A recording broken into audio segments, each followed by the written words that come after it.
Welcome to the I Fired My Boss franchise podcast. My name's Dan Claps, founder and CEO of Franchise Playbook, a franchisor platform where we create, own, and operate dynamic franchise brands in the mobile services space. And my life's goal is to help people just like you fire their boss and become a business owner. And I'm Christian Dadulak, top franchise consultant and co-founder of Real Franchising, a leading franchise consulting firm. And together, we're on a mission to help people fire their boss, hire themselves, and live the American dream through franchise ownership.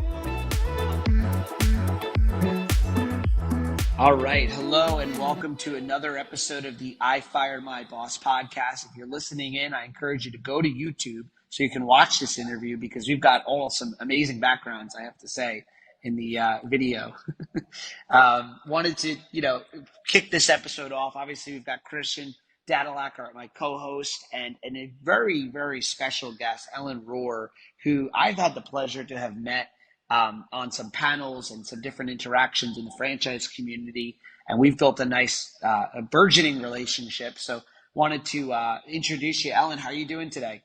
I'm so excited to be here. We hit it off right away. Love your energy, Christian. Thanks for setting this up. And no, I think we're at the beginning of a long and prosperous relationship.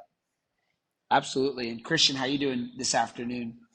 I am doing well, man. Monday, it's a little overcast here in Scottsdale, Arizona, but yeah, I'm pumped, man. I'm super, super excited for the guest today. I mean, Ellen has a pretty amazing track record and background, so I'm really excited to dive in. I know this is going to be one that people don't want to miss, so excited to dive in. Excellent. Yeah, I was out there actually in as you know, in Phoenix for the IFA last week. Amazing weather. And Ellen, I got the chance to hang out with Tommy Melo, thanks to your introduction. Life-changing day for me, honestly. But yeah, to kick off, if you've listened to our podcast, we never like to give your bio. We want you to. So maybe if you could share with our audience a little bit about yourself. Well, before I do, I'm so intrigued. What made it life-changing? Like, what stuck with you? You go to seminar and a lot of stuff is inspiring, but then it can wash away like in the next day or two. So what stuck with you from the event, the International Franchise Association event for you? Well, for me, it was, I got to spend the day with Tommy from 1 p.m. till 7 p.m. We did a shop tour. That was cool. I kind of noticed that not to put down the people there, but my questions or what I was thinking about was a lot less technical, more about building business. But then I got 2 hours with him. We did a podcast together. It ended up being 2 hours long. So two things that were, and these are going to sound opposite of each other. One was, holy crap, this guy is freaking brilliant. Oh my goodness. But then the other side of me saying, wow, I'm not too far off, if that makes any sense. Like a few more books, a few more years of experience. And just really, I left the shop saying, man, they're doing a lot of amazing things, but really the focus on, we're going to sell 18,000 jobs and focus on quality service and the things that we all talk about really made me excited to kind of see where direction Vote is heading. So it was so cool. And like, just the fact that like the business is that big and the whole day he didn't look at his phone one time. It was unbelievable. Like it was pretty cool. What I love about how that all came together was that you worked your relationships to make that so. We met each other. I don't know how Tommy's name came up and you said, I really want to meet Tommy. And I'm like, I know Tommy. And that was just like, that is how business is done. It's not what you know, it's who you know over and over. And that's certainly been my experience. And if we can add that as a backdrop to our time together, the name of this podcast is I Fired My Boss.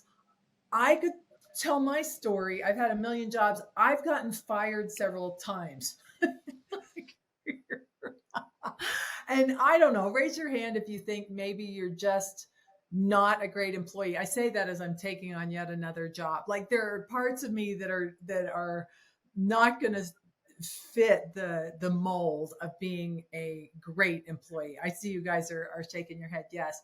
And so perhaps what we could look for in our enterprises are ways for us to be entrepreneurial, even if we're working with someone else. I think that's kind of what's obsessing me right now. But my story, and we've got a short amount of time, so I'm going to tell my story fast. But I got into the trades because I married a plumber. Not unusual. A lot of family-owned businesses in our world. I married a plumber. His name was Hot Rod. That's why I married him. You know, how do you pass that up?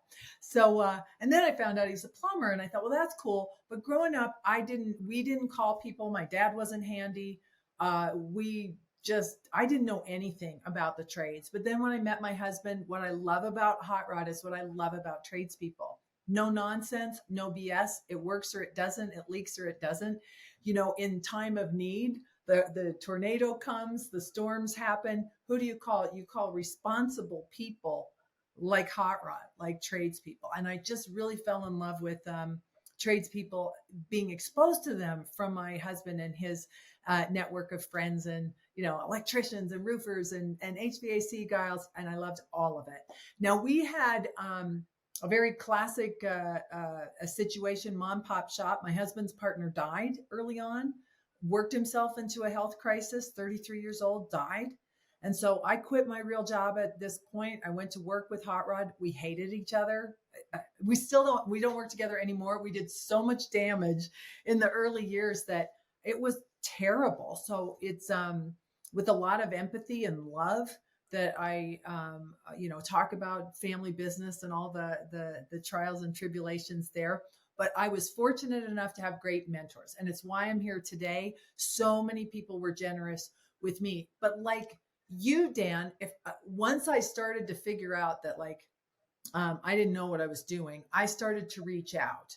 And my first great business mentor, Frank Blau, met him in a magazine. Now we meet people on podcasts.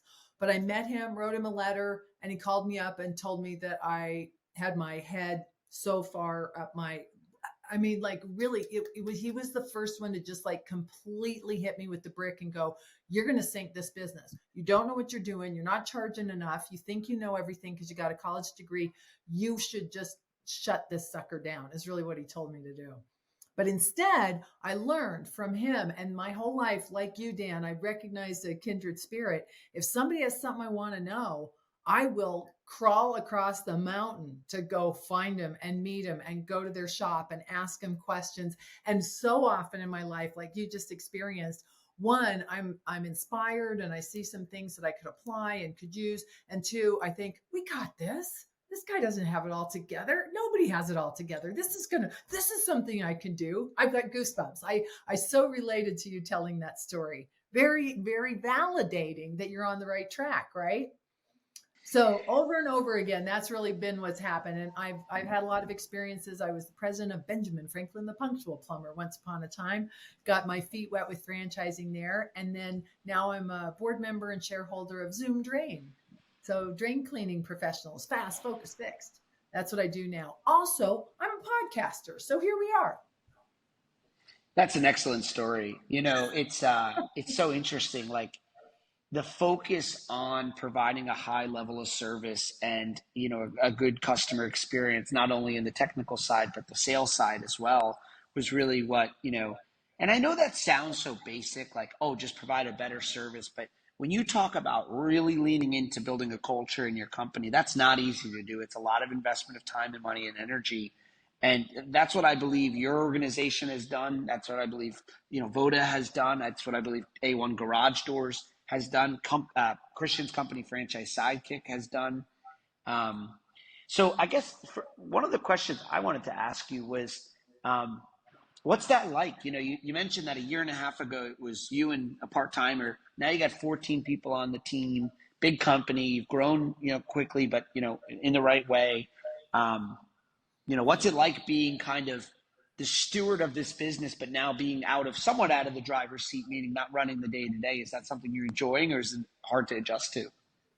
Well, it all keeps moving. And I remember, I don't know if you know the K-Spears, Radiant Plumbing, Brad and Sarah K-Spear. I met them when they had just a 300,000 in sales for the year. Now that's like a Tuesday. But these guys, as they were growing their business and they hit about 50 million, I remember saying to Brad, what's it like? How do you hit 50 million? He said, I didn't know till I got here.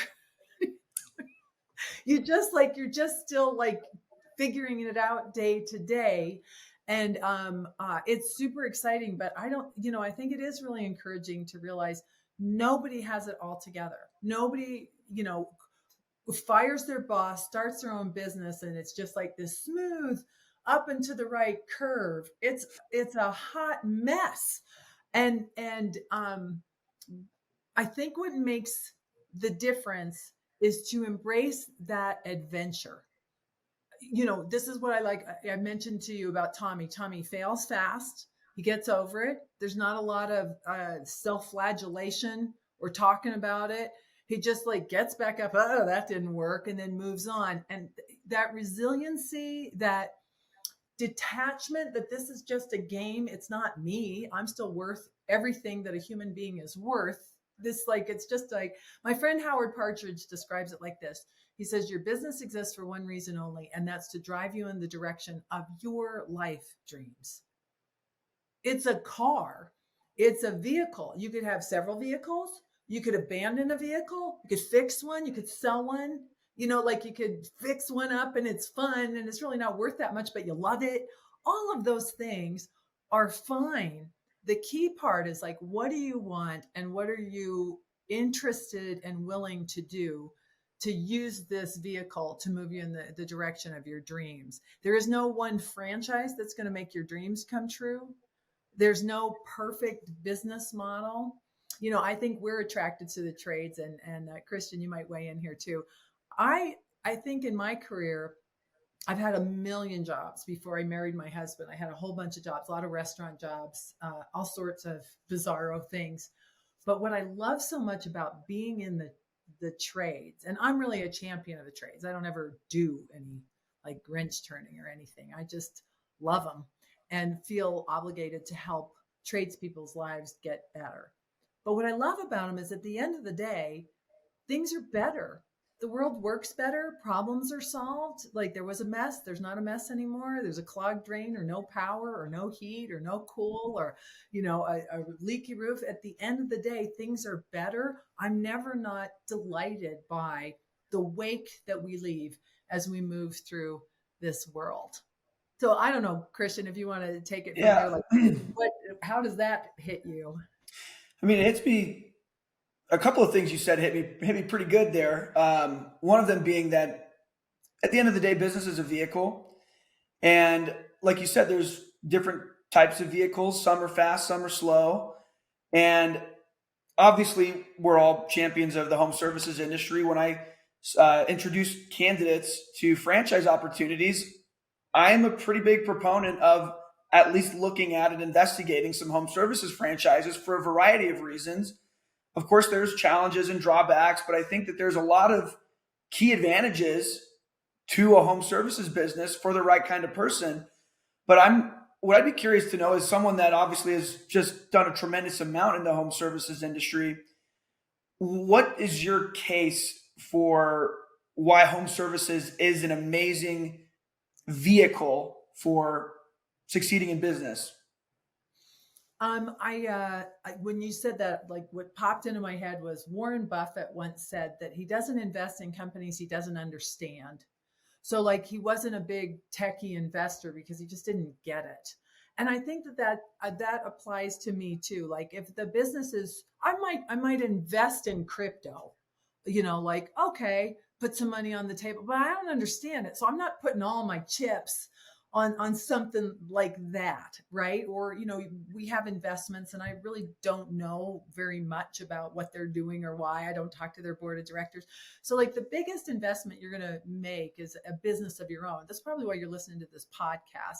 And so to pick something that you can get your arms around, I think makes sense. Like as a homeowner, even like I don't bring anything to the table as a technician, but I certainly know what it's like to be a homeowner. And sometimes I think, how are our close rates not 100%? Because if you came to my house, first off, I would find you. I'm looking around my house. Okay, if I need a landscaper, I would ask my neighbor whose yard is beautiful. I would ask people for referrals, right? Okay, how do you find a landscaper? And then once I get a landscaper and love her, which I love my landscaper, I would ask her, do you know a window cleaner or a guy who would do the lawn? So then you start asking other folks. So like, it just seems to me that all you got to do is show up clean, sober, on time, dressed right, use a checklist, and I'll pay you anything. I'll pay you anything. I even said to my landscaper, I said, who pays you faster than me? I have never complained about your prices. I have never even asked about them.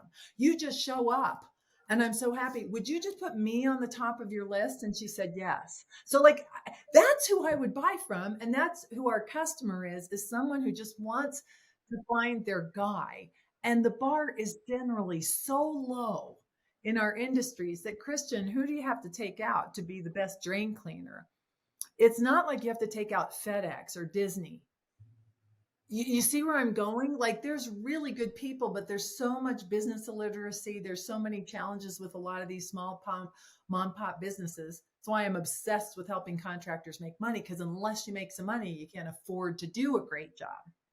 So that's where I think, one of the cases to be made for why would you select home services is that people are really eager to buy from someone who shows up clean, sober, on time, dressed right, uses a checklist, and then they found their guy and they're going to refer them. And this is how you build a legacy business. So yeah. And of course it's not seasonal, and it's, how poor do you have to be before you're not going to call a drain cleaner? It's really, these are emergency situations. So yeah, there's a lot to like about the trades in general, for sure. Yeah. I think Thanks for it's, representing them. yeah. And I've had someone explain to me before that a lot of the home services franchises bring a certain white collar professionalism to what is otherwise a blue collar industry. And there's been a recent rush in many cases, a lot of home services companies that have done it well, done it right, been able to deliver a great customer service experience, have started to franchise their business. And there's been a big like home services rush in franchising.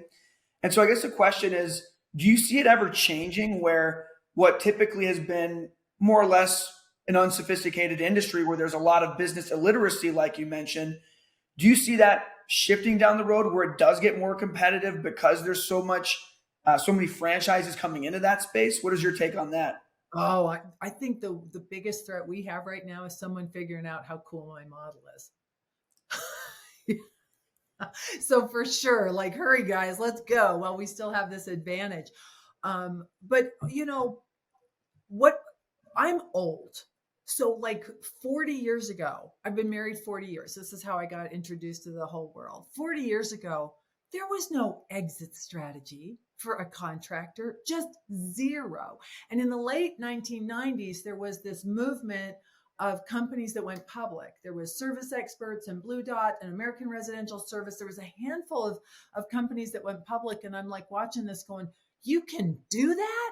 That's possible here? Like, you got to be kidding me. It was complete mind blow. Now, there are also people at that time, then a year or two after, the stock prices went up and then they dropped and then they were purchased and broken apart and everything else. That will happen again. It always does. So there'll be this big wave of consolidation, and then it will just disintegrate. That's not the right word, but go in pieces again. And then there'll be other like things that join together. This is just the cycle of an economic society. The economy of the United States has just been a life lesson in how this happened, but it just finally happened to our industry. Now, I might even say, but wow, the prices that people now are getting, the selling prices that contractors are getting for their companies, like Tommy, as they get investors. And we have investors are attracting investment like never before. COVID was very good to us, right? That, the bouncy ball castle franchise kind of lost some luster during a shutdown. So where are they going to put their money? Then home services, again, attracted all this PE, and it still is. Is it a bubble? Are these multipliers going to last? Probably not, but they've lasted further than I would have imagined they did. And to your point, as long as there is this understanding that these are real businesses with sophisticated strategy and white collar influence on a blue collar world, you're still in pretty rarefied air right now if you build a company like that. I mean, most contractors are just a couple of trucks and they're not going to make it very far. They're not going to have anything to sell or to pass on. It's just the sad reality of it. I don't think people really fully understand the growth of home services as a market cap. Like if you think about home services, it's a 500 plus $billion annual industry, and it's expected to go to 625 billion by the year 2025, which is whatever percent increase that is. It's so much of an increase. And we're talking about, why do you think private equity is buying homes and apartment complexes and everything else? And what's so interesting to me is it doesn't matter if there's competitors, that growth will just continue to grow. I'll give you an example. In my industry, you know, there's a massive company out there. They're called ServPro, and ServPro is like a $3 billion a year business. They're giant in a $300 billion industry. So they're not giant comparative to. It's a very fragmented industry.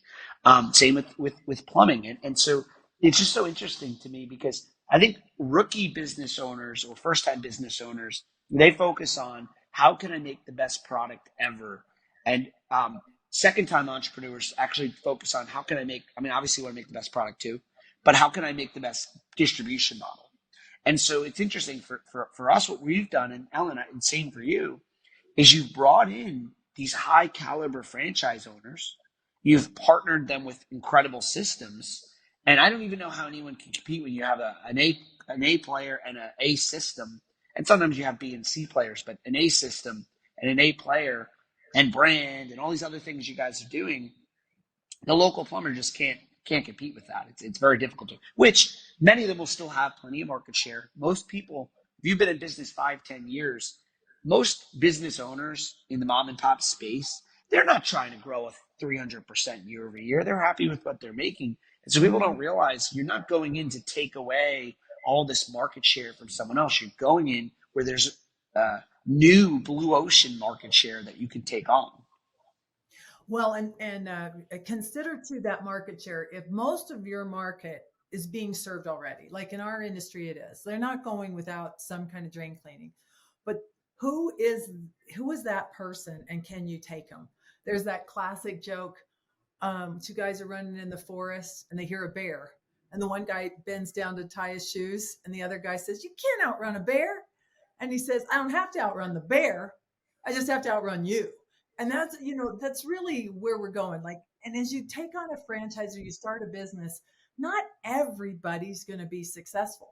But what about you? What are you going to do with this franchise model? And if anybody does it, then it's like breaking the 4-minute mile barrier. Or I remember I was a windsurfer instructor, one of my million jobs. And on one day, the windsurfer did a full 360. Somebody jumped in the air and went all the way around with the windsurfer. And that next day, dozens of people across the world then did it. Just like, what are you going to do? What is possible? And if anybody's done it before, then get going. By the way, it was at that point that they took the whole sail off the windsurfer and it turned into kite surfing. Just saying, these things evolve. So, no, I think the industry has got so much potential, but let's look at who else is out there. Now, bigger companies are finding some really great exit strategies or partnerships or investment capital, stuff we've never seen before. So exciting. Note that if most of the fragmented industry you're dealing with in your market area, your competition, has no exit strategy, you could make an exit strategy for them. I'm really obsessed with these other end of the spectrum acquisitions. And that can be as easy as their phone number points to you and you pay them a percentage of sales that come in on that phone number. When the guy's 80 years old and he doesn't know what to do and his kid doesn't want it. And, there's so many opportunities to make a win-win outcome of an exit strategy for people who don't really have a good exit strategy. And, it's easier than you think. It's all about relationships. In fact, it all begins with this referral partnership, these referral partnerships, relationships that you're creating in your market area. Who was it? It It was Voda, wasn't it? Who said he wants to be the mayor? Who's the other Steve on your team? Steve, our VP development, says we only accept what we call the mayor of the town in our system. Steve, thank you, because I've used that 100 times since. Steve. Oh, you didn't know we trademarked that? Yeah, it's kidding. out there now, I'm just man. kidding. It's out there now. But it's such a great, concise way to say it, that you want to be that person in your area that people seek the counsel of. Hey, I've got a problem with this. I need to find somebody to do that. And that relationship building is everything, including a good referral partner now may even turn into an acquisition prospect later, depending what happens in their life. So exciting. This is such a great way to leverage what we're learning about companies as vehicles. I love the analogy. Oh, I'm sorry. You can I buy love in, the. is what I'm saying. Yeah. No, I love the analogy to the business as a vehicle. That's Howard Partridge. Love him. Yeah, it's interesting. Like, it's funny. Like, in building Voda, I had to change a lot of my lifestyle because it requires so much of me. And I had this initial, or I still have some friction in personal relationships. And a lot of times people will say to me two things. They'll say, life is about living. You got to live. And it's funny. I've skied. I switched to skiing this year. I've skied 60 something hours this season. I'll be at 100 hours by the end of the season. I'll have, they say it takes 100 hours to kind of become not a novice in something. I'm living, I'm not saying this in a bragging way, but like, I'm living in Florida from New York. I'm going back to New York after a bit of time. I can go on and on. I'm living more of a life than I've ever lived while working more than I've ever lived. But what's interesting is, even if I were to be in a closet working 24 hours a day for 1 year, it's a vehicle to get me to where I'm going. And I just think it's so interesting, because when we have people come into looking at Voda, they'll say, well, I want to make a $500,000 a year, double my income, and I want to work 20 hours a week. And I'll always say, well, what if you could just work the same amount of time and work for yourself? And maybe you make less, but you step like one step toward, being on your own. And then eventually we can do all these crazy things. The reality is, you're actually nervous to do something. So you're creating parameters that, you'll never buy a business because those parameters are so unrealistic. Just like getting married to like this perfect, idea in your head. You got to make a decision and commit to, whatever you want to do.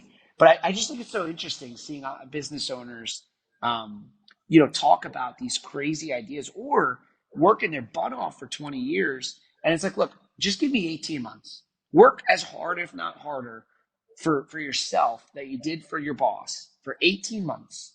And then I want you to look up and see where you're at. And then you can maybe calm down, or work less. But I just think it's so interesting. It's a vehicle. You're not doing it because, of any other reason other than you want to build a life around your business. Well, and what is so hard? Let's define hard. Jim Rohn says easy is something you can do. So like, if you break down like the actual activities, what is hard? Making another phone call, checking on a job, ordering parts, working with your marketing guy, reading a book, listening to podcasts. Like, what piece of it is so hard? And if you were to question that, and first off, quit whining about it, you'll save half the time that you've got. But like, the pieces of it aren't that hard. And when you run it, like, if you were to write a book, are you going to write about how smooth and upward and to the right it was? Or are you going to talk about the challenges? That's the hero's journey, the epic adventure. That's what business is. That's where the songs are written and the art is created. That's the good stuff. The hard stuff is the good. Like, so unless that resonates with you, pause a minute with entrepreneurship. Like, you really are going to have a life. So you go skiing, I bet you made a few phone calls while you're on the plane, you're texting, like, there's work that you're fitting 100%. into life, but none of it is awful. It shouldn't be all. I moved to Vermont to be a ski bum, born and raised in Utah. And I moved to Vermont when I was 20 because I was a hack skier.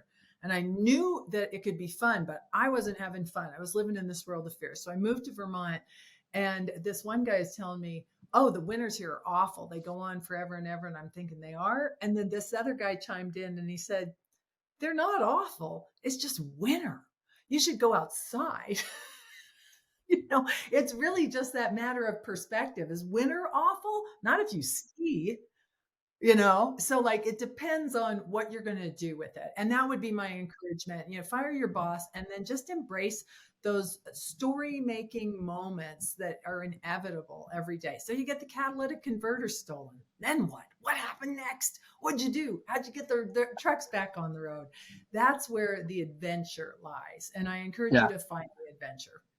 I love it. Yeah, there's a J curve. Sometimes you have to take a step back so you can take a step forward, a bigger step forward than you ever would have been able to otherwise. And some stuff's out of your control, let it go. And what's in your hula hoop. I heard a guy say that once and I loved it so much.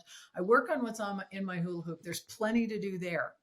The stuff that's outside of your control, noted. But then what can you do in response to that will make a big difference in your success or your just enjoyment of your life as you work maybe harder than you ever have. Ellen, always love talking with you. I could talk to you all day. It's great. You always give me such energy. We appreciate you having you on the show, and thanks again for joining us. Yay! Well, we'll do it again, and let's introduce each other to some fun guests, and I'll have you on my show. Absolutely. Yay! All right. Mwah. You're f***ing fired. If you want to say those words to your boss, make sure you head on over to ifiredmybosspodcast.com and fill out the form to schedule a no-cost consultation. And if you enjoyed this episode, make sure to subscribe, leave a review, and share with a friend who might also want to fire their boss.